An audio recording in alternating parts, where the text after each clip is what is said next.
Welcome, you technical trainers. You are from distributors all over the world. Right now we have a program and we are looking at trainers joining this call from all the three different theaters. We have Asia Pacific, China, Japan, we have America, and we have EMEA. All trainers have been invited for this event. So I can actually say good morning, or good afternoon, or good evening. And that all depends on what your location is. Thanks for your interest and thanks for joining this call. This is a virtual trainer-trainer session, and it's the formal launch of our new automation and orchestration training. And that is a training that will be added in our F5 Worldwide Field Enablement Train the Trainer Partner Program. For those of you who don't know me, my name is Michael Tornant. I'm a technical trainer within Worldwide Field Enablement, and I am working in the EMEA theater. And in this particular situation, I have been helping Brett, today my co-host, and also the developer of this automation and orchestration course. So my introduction, Michael Tornant from Amsterdam, the Netherlands, focusing on EMEA. Brett, can I invite you to introduce yourself? Yes, absolutely. So my name is Brett Packard. I'm also with Worldwide Field Enablement at F5 and more at a headquarters role, doing along with Chris Manley, doing course development for some of the different courses, where Chris specializes more in the security stuff. I do core and cloud, so this one falls into my area, doing automation orchestration in the cloud. Maybe worth mentioning right now is we had a fairly major announcement last week, F5 acquiring NGINX, and that we're very excited about that, but we really can't talk about it yet. Unfortunately, until the deal gets done, we have to keep quiet about most of those comments. There is some information on the web page. We'll talk about it briefly at the end of this call, but really this course so far is focused on automation and orchestration with Big AP. It's actually based off of a course that's been out for quite a while, a web-based training course that's been out for quite a while, but we'll talk more about that. Anyway, enough of an intro. Thanks, Michael. Thank you, Brett. Very clear, and not only your intro, but just as excited as you are with the acquisition, or at least the possibilities of the collaboration with NGINX. We do like to have this as interactive as possible, but still, I muted you all. That's maybe a little bit conflicting, but to make sure that there are no strange back noises and whatever, if you want, raise your hand and we'll unmute you and you can ask a question. You can always also use the chat. Either Brett or I am talking, and while we are doing that, the other one can moderate the chat. So any question we will try to already answer during this call, either Brett or myself. At the end, we will give you also the opportunity to raise your hand, ask questions, or just type them in the chat. So the agenda for today, let's not make it more complicated. We are talking about automation and orchestration. That's the course that we're looking at. That's what is needed in the market. The digital transition is forcing us all to be as optimized and with as low a cost as possible, and automation helps there. We will look into what the course is. So there is an outline, and we will show you the documents that will become available or that are available for you to use. And nothing new, but you will have a deck, you will have a student guide, and a lot of instructor guides that help you to prepare and facilitate the class. You're not doing that alone. We will support you. So there is also a slide on the field enablement support and what you can expect from us and how you can make sure that we step in if you have a question. There is also a last slide on next steps and a Q&A at the end. So automation and orchestration, it is launched through this virtual train the trainer session.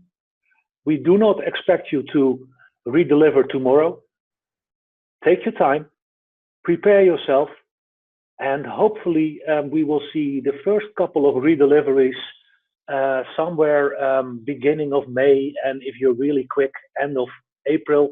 But we also realize that next to your own preparation, you need to invite participants, students. But this is the formal launch. It is a one-day course, and it is based on what Brett already said on our Super NetOps program, but it's not a copy. It is enhanced. It is enhanced because it is instructor-led. So you guys are definitely adding a lot on top of the web-based course in the lab. You guys are presenting material that's not on the web, and we have added additional lab exercises, and we have changed certain exercises. So this one-day instructor-led class is definitely complementary to the Super NetOps program. Your target audience are the partner SEs, and the objectives that we have with this particular course are definitely to explain the new automation principles to our existing F5 community. So we are looking at network operators, at security operators, who themselves are now facing questions on how to collaborate with the programmers, also known as the developers. And the hot topic here, of course, is DevOps. So let's make the existing community of F5 people aware of what F5 is and what we are doing with the automation tools on the big IP environment. Brett, do you want to take over from here? Should I give you the ball? Please, sir. Okay, Michael, since you're still unmuted, can you see my screen? It's got a PowerPoint up and then in the background a web browser. Check. Okay, thank you. So what I wanted to do is spend a few minutes on the guts of the course and talk to you about our angle on what we're trying to do here. It's a little bit different compared to a lot of the other courses, in the sense that we're trying to adopt some of the DevOps mentality in this case and make this available very, very quickly to everyone.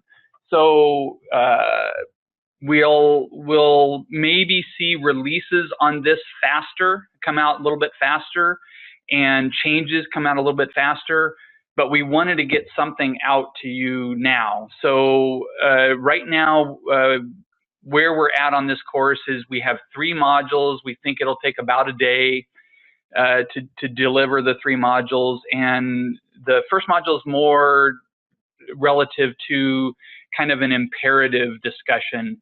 If anybody has done the automation class, intro to automation class out on Cloud Docs, I'm going to go show you that first. There's a web-based training out on clouddocs.f5.com. If you have not gone there previously, I would highly advise that you go out to that site. If you click on the resources tab, there's a training and labs community link. And underneath that, there's all sorts of stuff there, but one category is automation, orchestration, and DevOps. So if you go to that section, there's a intro to automation orchestration link. And really, this course is an instructor-led version of class number 1 in this intro to automation orchestration discussion. We've tried to base it as much as possible off of that course, but definitely have tweaked, maybe the way to characterize it is tweaked lab steps to run a little bit smoother, to be more understandable by the students, and maybe not cover quite as much so that it can fit in a day, I guess is part of the way to put it.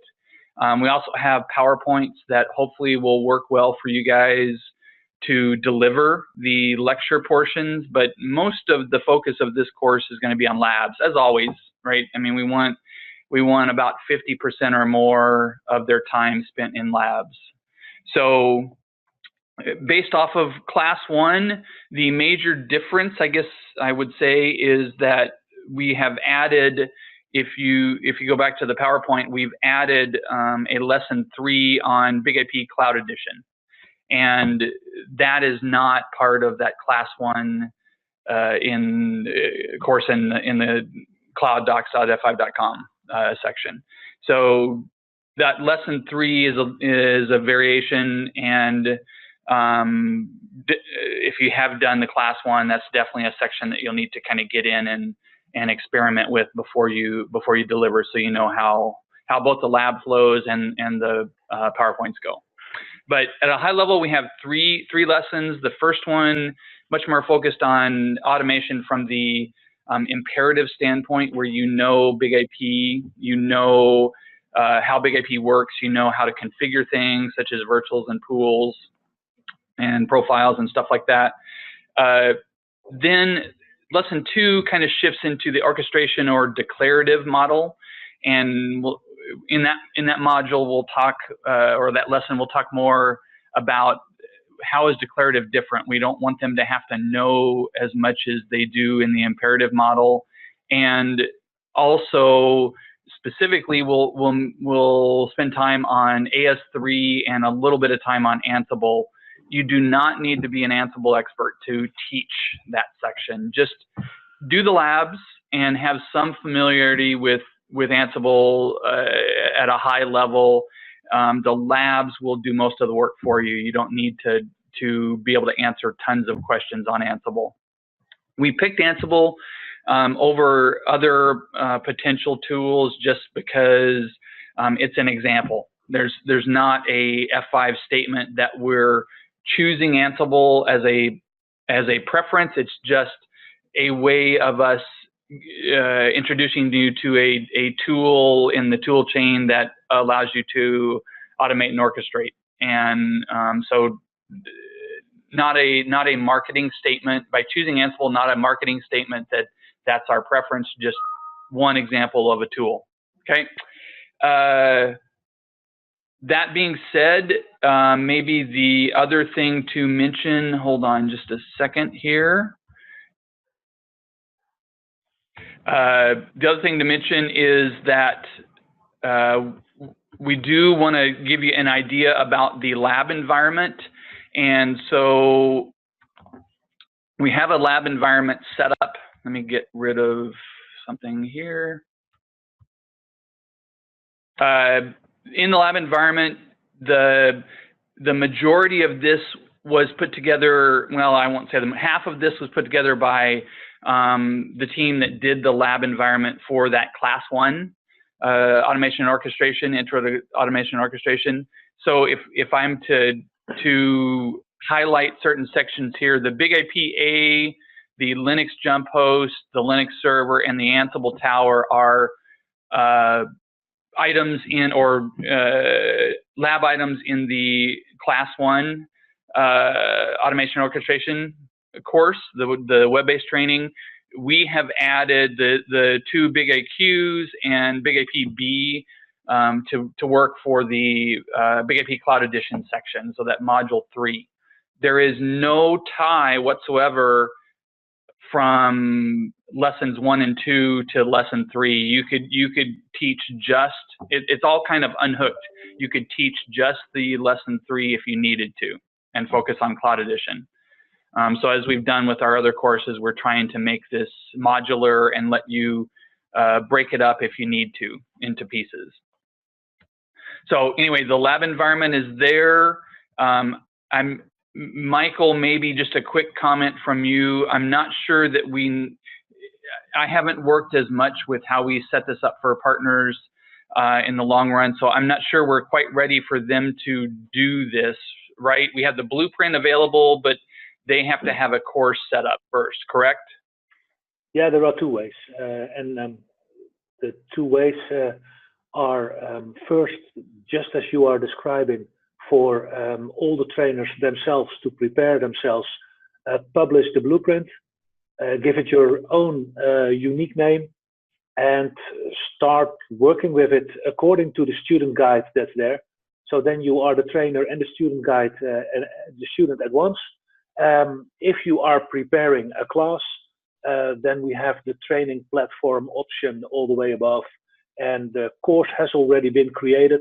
So if you create your own class, just like you are used to with the 3-day partner bootcamp or with the security classes, just create your own class, select this particular course, automation and orchestration, and start adding your students, and then activate the application. And by the way, that is all described in the instructor notes for Ravello. So both how you prepare one setup for yourself or how you prepare a whole class. Thanks, Michael. As I said, I'm not quite as familiar with how you guys are pushing out the coursework to the partners, so I appreciate you filling in my holes there. Anyway, back to this blueprint is developed and ready to go according to the lab guide and instructions in the lab guide for doing the delivery of this course. And just for you to be aware, you'll be using Big IP A in lessons 1 and 2 in the lab, and then the 2 Big IQs and Big IP B for the 3rd lesson on Big IP Cloud Edition.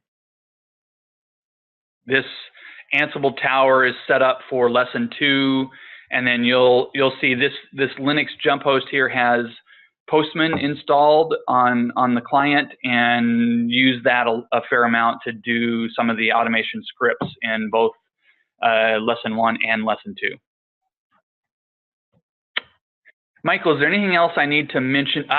There is definitely one thing I need to mention. This lab environment, just so you guys are aware, is a reverse of the normal lab environments in all the rest of the courses. If you remember, all the management IP network is set to 10.1.1. The external side of the network, so like the Linux jump host in all the other classes, is 10.1.10, and then the internal, like the Linux server inside application server, is set to 10.1.20. For this particular course, the external and internal IP address ranges are flipped. That's based purely off of what was started with the Super NetOps Intro to Automation Orchestration lab environment. I just picked up where they left off, and rather than changing all the IP addressing and tons of instructions in the lab guide, I just let it stay flipped. So that's one thing you have to be aware of when you're doing this lab. The external and internal subnets are flipped compared to the rest of the courses. Hopefully, you guys can adjust to that. I'm assuming you're savvy enough instructors that you can handle that one. Michael, anything else I should point out on the lab environment that you can think of? From a technical point of view, definitely not. You've touched it all. Maybe from an organizational point of view, I can add that the lab that we are looking at with 7 VMs is not a cheap lab. We F5 are kind of acquiring this host services from Ravello, and we are paying. To give you an idea, this will cost approximately $65 per student if you start in the morning and end the application in the evening. So the request that we're having is, please manage the start and the stop time. We are not restricting you in the number of redeliveries, We really support as much redeliveries as possible, but what we do not want to see is unnecessary long activations, because in the end that causes unnecessary cost. And cool. no, that Thanks. was kind of what I can add. Okay. Cool. So again, this is set up in the instructions for the documentation, which Michael will go over here in a minute. The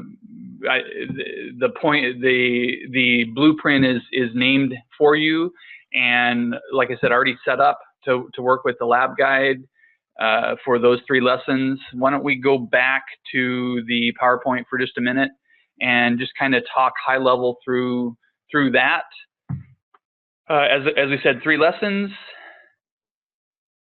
The first lesson kind of starts with some of the application evolution and why cloud. My assumption is you guys will be able to go through that pretty quickly. Again, you don't need to be an expert on all of these different automation tools and tool chains and cloud environments. Just be able to talk high level about them. Really, the point that we're trying to introduce is why customers are moving to the cloud more than anything else, and then where we think F5 brings value to that story. Sitting in the middle as a proxy, there's still a lot of conversations you can have about what value F5 brings, whether you're talking big IP or future smaller containerized platforms that are sitting there as a proxy. Probably if you think about big IP, the long time ago number one use case was as a load balancer, but still really the value was as a proxy. In cloud, the number one use case is not going to be load balancing. It's going to be sitting there as a proxy, and probably number one use case being web application firewall, so security stuff, and supplying that for the app in the cloud, because that's still the customer's responsibility. So you're gonna have to kind of spin your pitch a little bit different in this scenario with your customers. This is maybe a slide worth spending a minute on. Let me see if I can do the build here. I'm hoping that maybe you've already seen this slide, but maybe not. So let me just go through it quickly. The idea here is where does F5 fit in this, or where do we believe we fit in this whole big picture? We've always played with customers' applications that have the higher total cost of ownership and need more complex structures and high performance, high availability, all of that stuff. Where we haven't played is a lot of the other applications where they have hundreds or even thousands more that are not that high volume, high cost of ownership type of app. And where we're trying to get is this initial step with Cloud Edition, and be able to start talking to customers about that. For those that are transitioning even farther, we will be coming out with in the very, very near future here, and Nginx is going to play a big role in that, of course. More cloud native services, cloud native app services that they can use with a lot of these smaller applications that don't need a full big IP scenario. And so we'll be talking much more about that area. And then of course, longer term vision, there'll be F5 cloud services they can just run through directly, software as a service type of offerings that they'll be able to add. So that's how I kind of spin this slide and where some of this stuff fits. We don't believe that a lot of that higher total cost of ownership apps are going to go away, but some of them will transition to cloud native. And over time, we want to. So the idea here is we're trying to give you more ground to play in. as a partner, more ground to go talk to your customers about, and not stop selling hardware for us, but add to or augment what options you have to go talk to your customers about in terms of selling F5. And we'll add to this portfolio as we go forward. As we add some of those cloud native app services, you'll probably see this particular course get added to.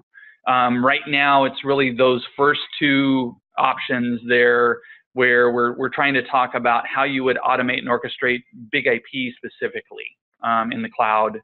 And so we're really kind of at that stage right now. And then as we add more of these services, we'll add to this courseware and probably have a second day's worth of material at some point. Okay. So I thought this slide was worth spending just a few minutes on. I want to do a quick check on my time here so that I don't take up too much time and still give Michael enough to go through. There's discussions in here on containers and how that changes the nature of things. There's a short discussion on super NetOps and what we're trying to help the customers with by that terminology. The second section in this lesson 1 is about the actual REST API, kind of a high-level description of it, and then some things you might want to point out to them before you go to the lab, and then specifically how to use the Postman tool. And that's just preparation for them before they then go to lab and do it. And this lab, each of these labs takes a while. They're not short labs. One of the things that we're going to be very interested in getting feedback from you all on is how your students do in terms of time.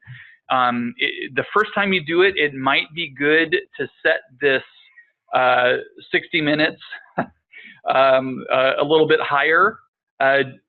It's always better to tell your students, you get 70 minutes, and if they finish early, then they're smart, right? This is a guess on our part. It's kind of what we've been doing with the F5 SEs, and yet the F5 SEs, they have more of a background on big IP than necessarily every partner will, and so you might do yourself a favor by artificially increasing this time, and then if your students finish a little bit faster, like 60 minutes, it'll be good, right? They'll be they'll go out of there with confidence that hey, I'm smart because I got done fast on the lab. We, however, though, would be very interested in how much time your students are taking on these labs, and we'll refine that as we go forward, but we need your feedback on that. Okay. Michael, anything to add kind of on lesson 1? Well, maybe on the Postman tool, because that is not something from F5. For you all to understand, just like Brett said on Ansible, we need to pick one tool, and in this particular situation, we chose Postman. It's an API agent. There are more API agents like curl and others. We picked Postman. There was no reason behind it. Let's make that clear. The second thing, other than the reason that the class 1 uses Postman, so it was easier for me to develop, faster for me to develop.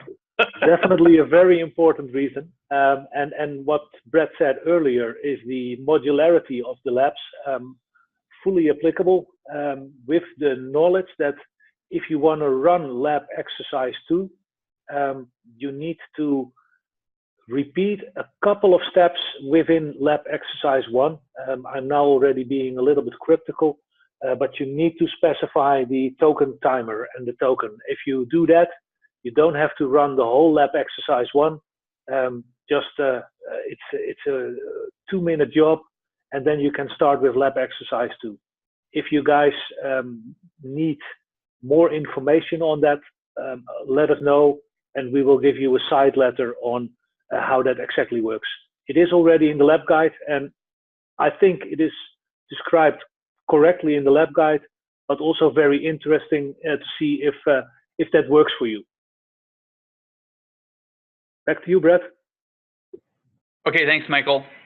So module or lesson 2, again, we have some slides to kind of talk about the declarative model and wanting a higher level of abstraction. For instance, imperative assumes that people or DevOps developers know at least a fair amount about Big IP from the angle of virtuals, pools, profiles, you know, not only the config, but also what order you have to do things in. You have to do a monitor first, then a pool next, then profiles and any other things like snatting, snap pools or anything before you then finally set up a virtual server. So there's different things you have to know in an imperative model. We want to kind of abstract that, and that's kind of what this Module 2 talks about. First, the actual declarative model, but then how you would do that with AS3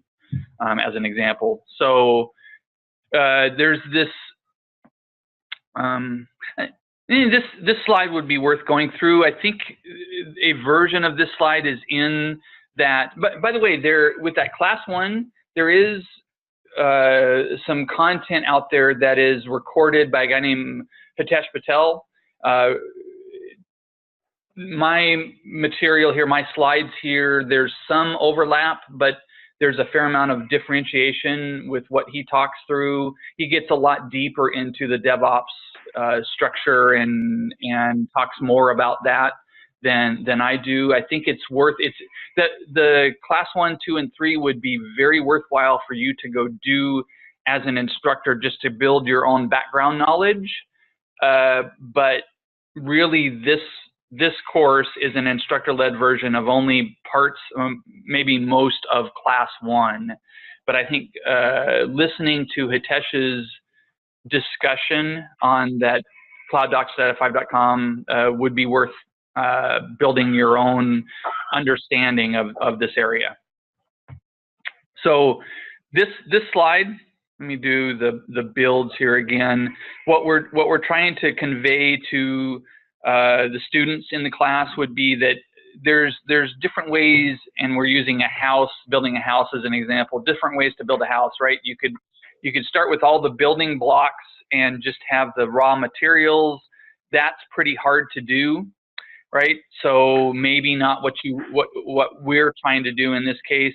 You can have an already built, totally built house, but if you have a totally built house, you don't have options for things like colors that you might want to pick, or some of the bathroom trimmings or kitchen settings that you might want to choose.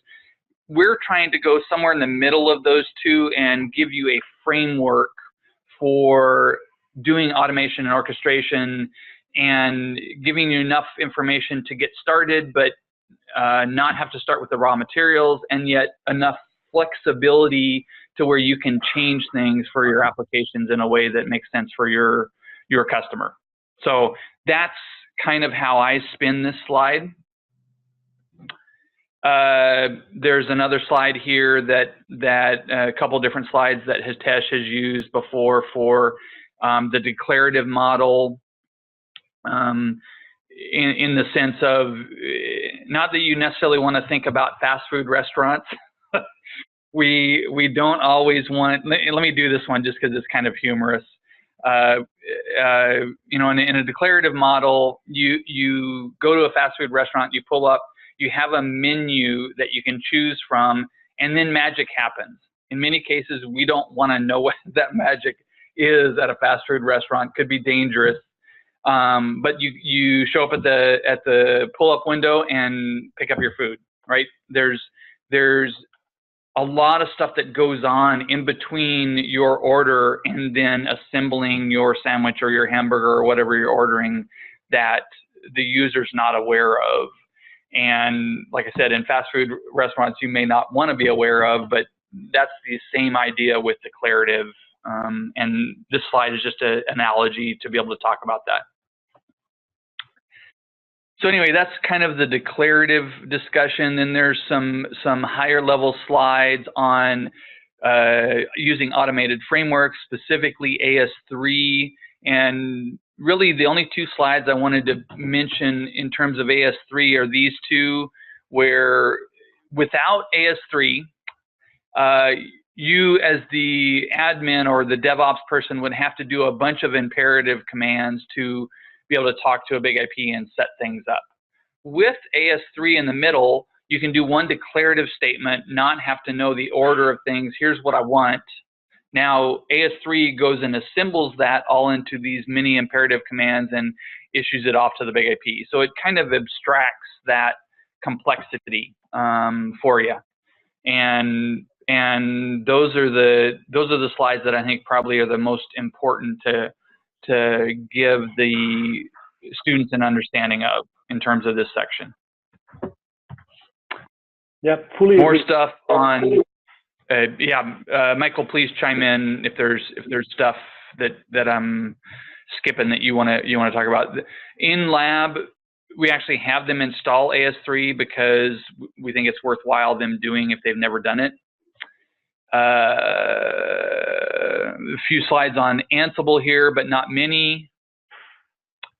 And then the second lab, again, they're using the Postman tool, but in this case to be able to work with AS3 and work with Ansible. And mostly we have them go in and look at some of the structures of the syntax that's being issued from AS3 and Ansible perspective, so they get a little bit more familiar. The idea here is it's a higher level of abstraction. So if you got familiar to some degree with the REST API in Module 1, then or Lesson 1, then Lesson 2 abstracts that.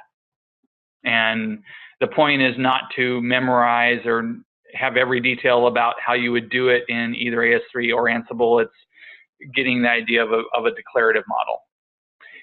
Maybe it's important to point out that we F5 will continue to ship free versions of things like CloudFormation templates for some of the different cloud environments.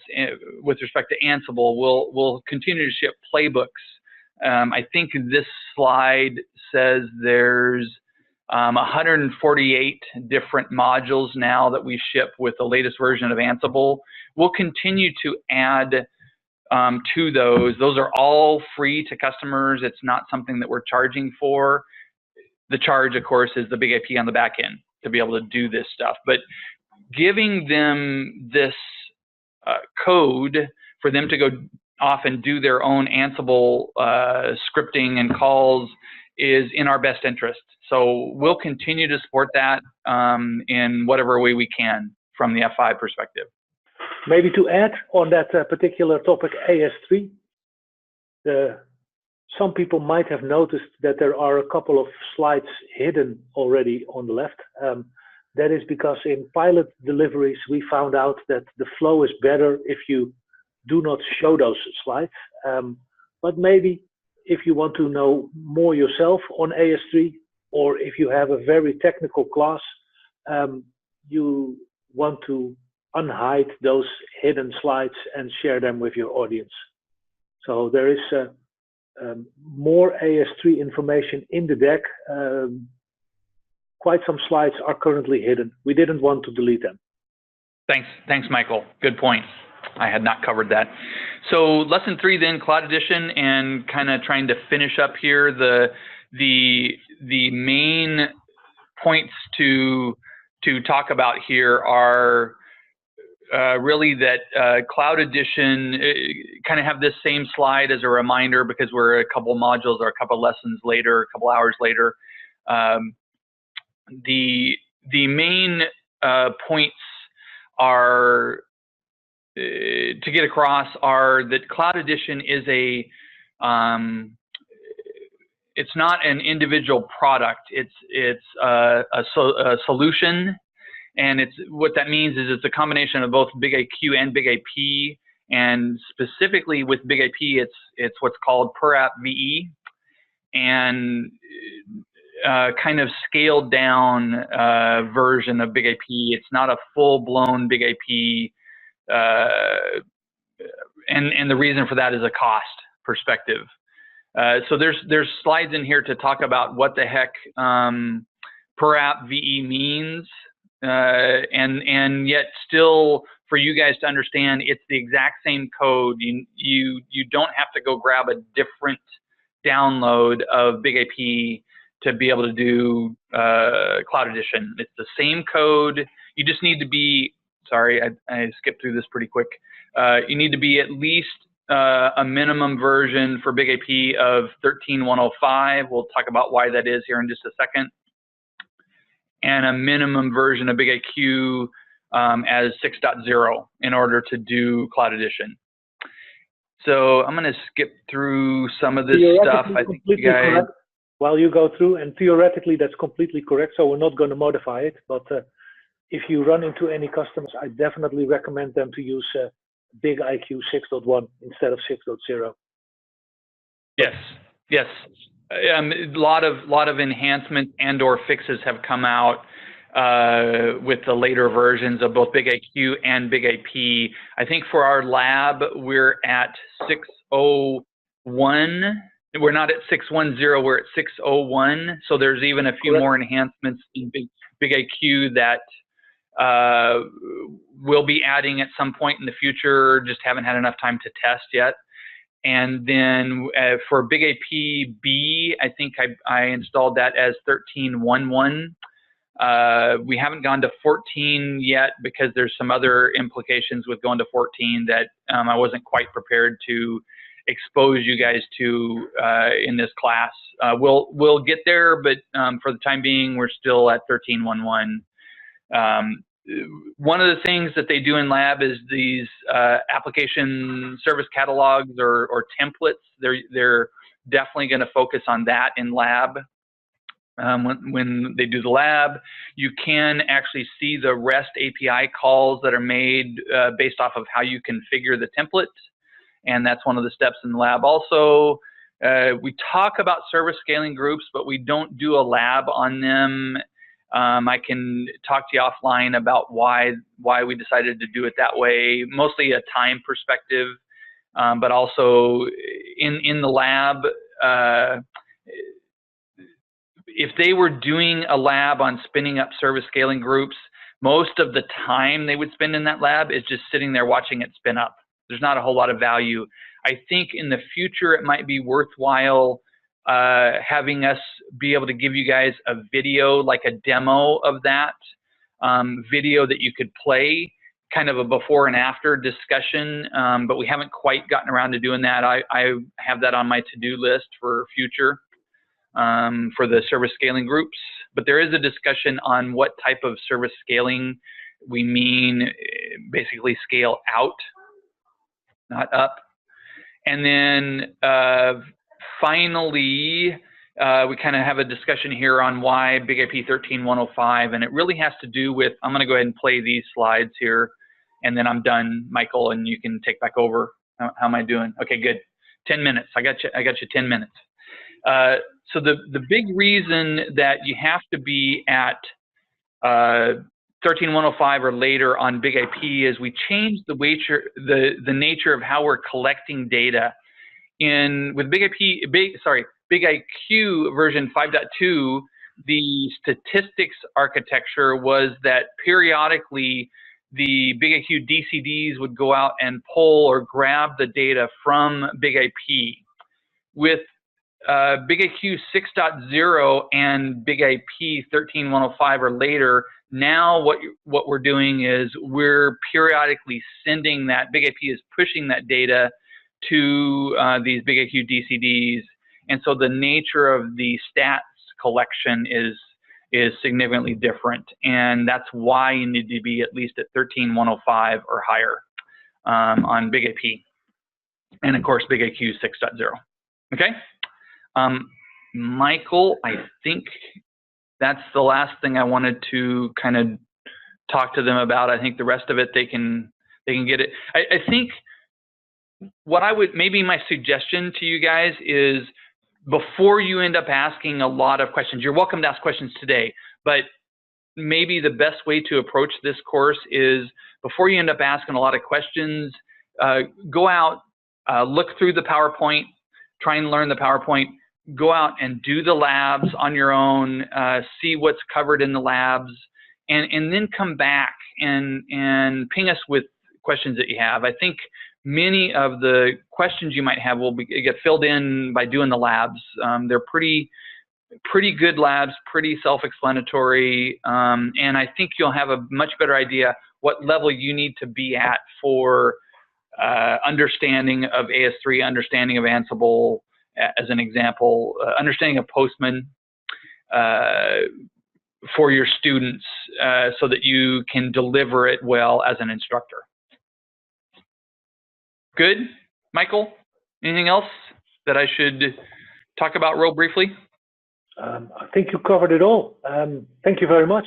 I thought it was very clear. And what I can add is that particular exercise 3 that we are now looking at, although we have called the chapter Big IP Cloud Edition, exercise 3 is all about the value add that Big IQ is bringing.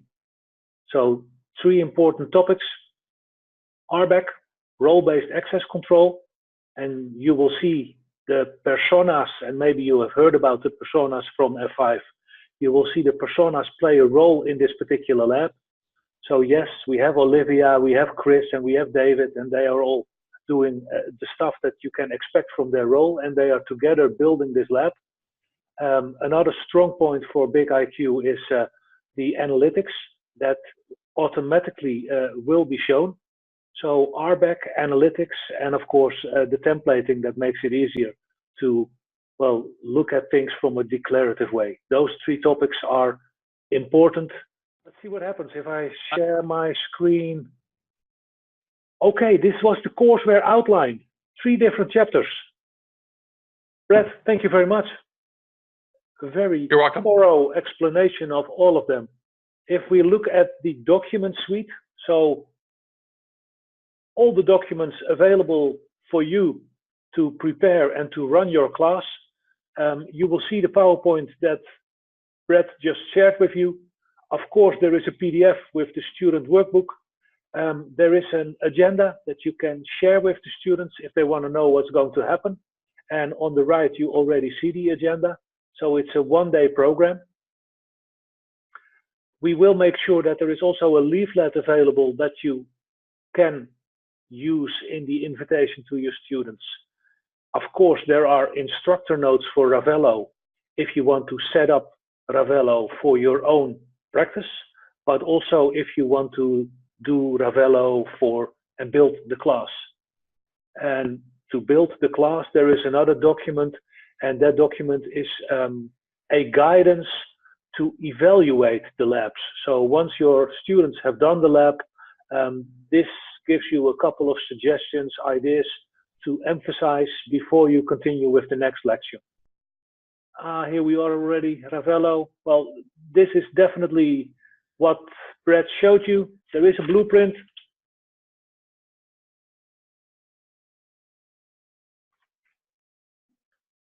This is the one that you need. So from here you can start and run it yourself. For the EMEA people, if you are selecting a data center, make sure that you select the OCI data centers, because they are way better in performance than all the others. And I think we even asked Ravello to remove all the other European data centers. So you will only see European OCI data centers. Real quick comment. I was not just for EMEA, but also for APAC. Yep. I was over recently in APAC, and what I found was kind of Western Asia. For instance, I was in India. The performance was best. Same thing in the OCI data centers. And so in India, I used the Frankfurt or the Europe data center. And then when I got farther east, over in Thailand, I ended up using the US West Coast one. I think it's called US Southwest.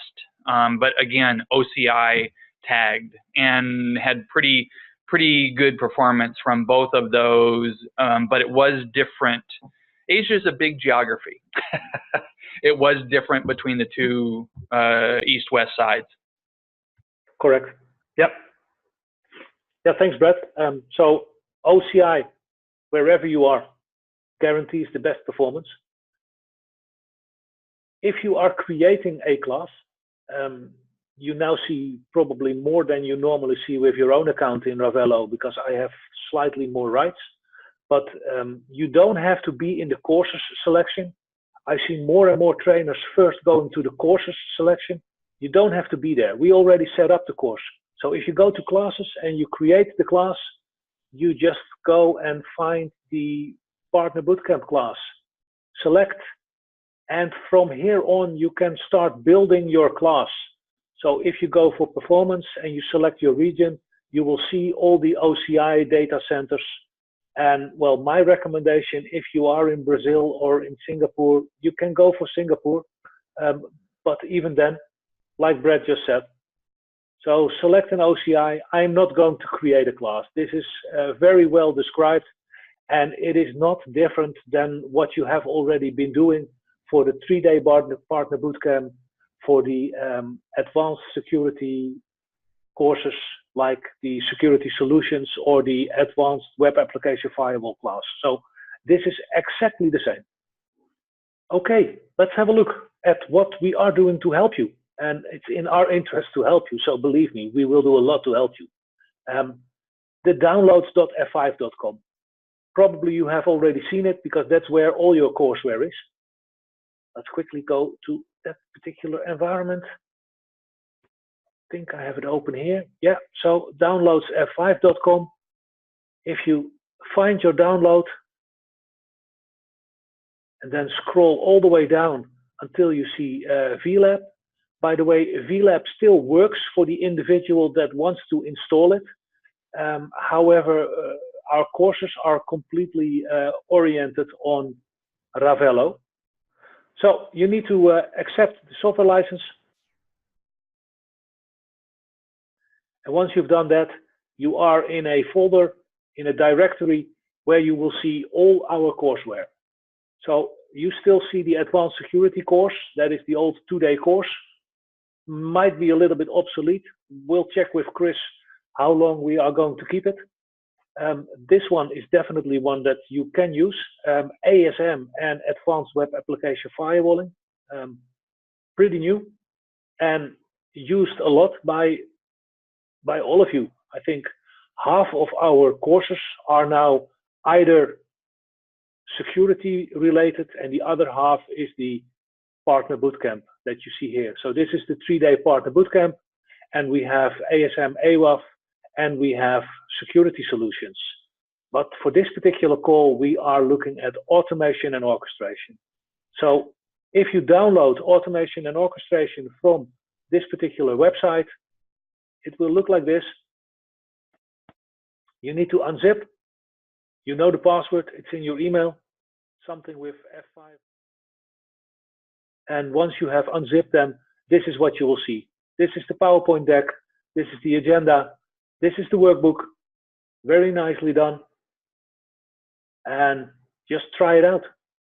It's not as big as the other ones, so that also allows you to print it for your audience. Oh, how could I forget?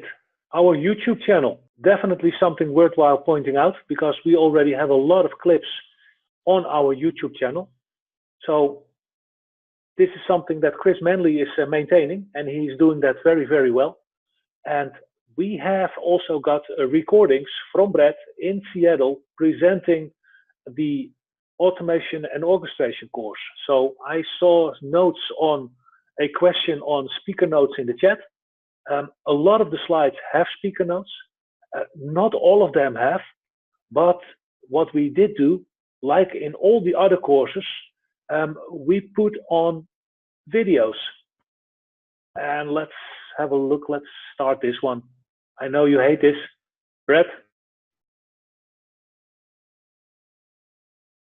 Yes, I'm not very excited about this, but oh well. Not sure I really want to be on YouTube, but okay.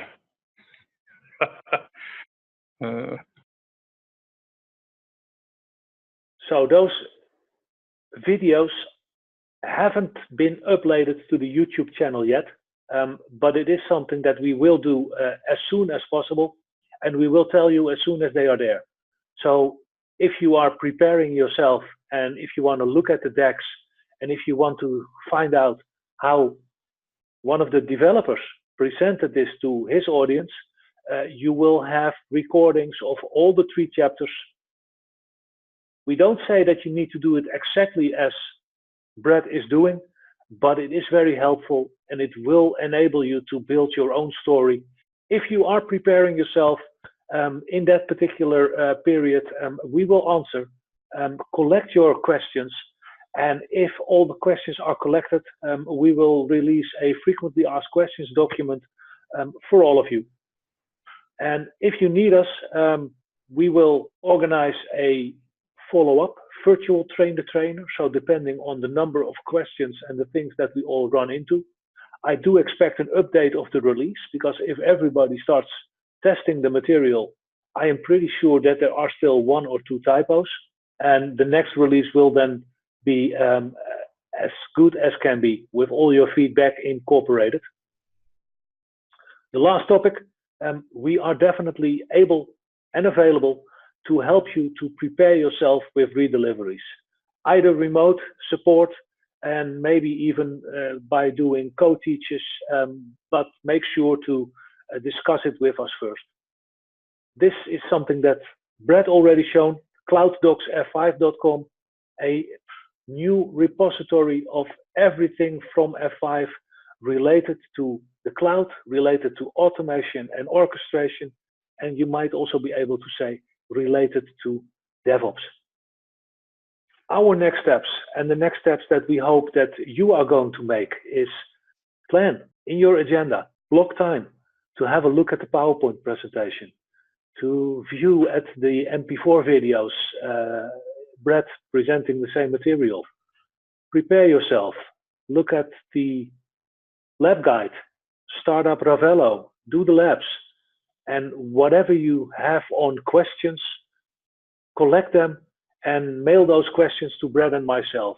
We will respond and we will act if you are ready. We definitely also like to know when you are going to redeliver. So when you have your first automation and orchestration class scheduled. We will also make a survey available. So you have your students to ask at the end of the class if they want to fill in that particular survey. We do want to have that feedback to understand where we can improve and what we need to improve. If the students fill in this particular survey, we will grant them with an e-badge, and the e-badge can be used in certain social media environments. It's something they can add in their LinkedIn. So it's not a certification, be clear. It's an e-badge telling that they participated in this course. Again, hopefully we will see the first A&O redeliveries end of April, beginning of May. Looking at the roadmap, what's ahead of us? There is good news on SSLO, because in the advanced security course, the SSLO module that we are looking at there is still based on Herculon. There will be a new SSLO module. Chris will send the invites and we will do a similar virtual train the trainer session, launching the SSLO course early April. The date was not known yet, but you can expect it within the first 2 weeks of April. Yeah, and then the last thing, of course, the last thing is Brett started with it. F5 and Engine X. We absolutely see expanded opportunities. I wish I could say more. And now I'm doing a little bit secret, but it's very simple. I do not know anything more than you guys do. Everything known currently is on our public website. And the only thing I can repeat is what Brett already said. The excitement within F5, but also within Nginx on the possibilities that we bring together is sky high. Please be patient. for now, the only thing I can say on this topic is we all want to make the best out of this acquisition. It's time for the Q&A. So I already see some activities in the chat. If you have any questions. I think the questions are answered so far in the chat. I've tried to keep up. Yeah, I see. And I am checking to see if somebody is raising his or her hand. And if so, we can give them their mic. They can talk. But I don't see that happening. If so, there are more people than I can see on only one screen. So I am scrolling, but I don't see any questions. And that would mean that things are clear. There is one from Raghunat coming in. Can we deliver training to end customer? That's an interesting one. You want to take that one, Brad? Or shall I just say bluntly no?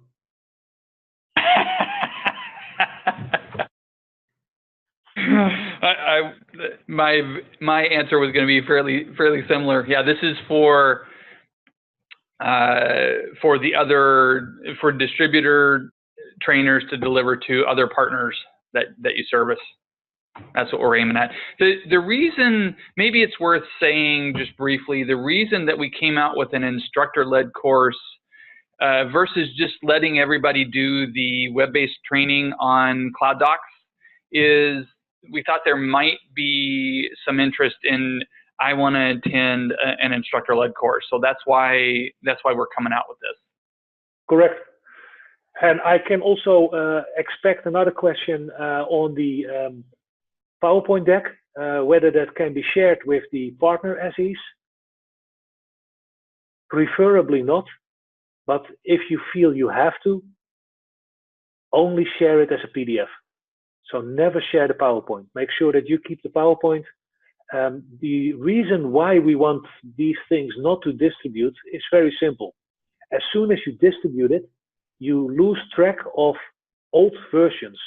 And if we update our material, and by the way, we do update our material without you noticing you. So also on that part, if you are scheduling a course, always go to that downloads.f5.com site and see if we might have updated the course material. Make sure that you always run the latest version. And if you start sharing PowerPoints, we all know one thing, that is that people are being trained by non-technical trainers on old material. Preferably not. Okay, I don't see any other questions. We scheduled for 1.5 hours. I know in Asia Pacific it's already pretty late and the people in EMEA are starting to get hungry. And we're going to give you back some time because we scheduled 1.5 hours. So time is there. We have recorded this. If you by any means have questions, make sure that you direct them to Brett and myself. You see the email addresses here. Once this recording is edited, I will make sure that it also becomes available on that same YouTube site where the videos of Brett are being posted. For now, looking at Brett, any other last words? Nope. Thank you everybody for attending. I hope this course works out well for you. Please, especially on things like the amount of time students take on the labs, please give us feedback. We're looking for it. Okay then. Enjoy teaching. Have fun. Thanks, guys. And talk to you soon. Bye.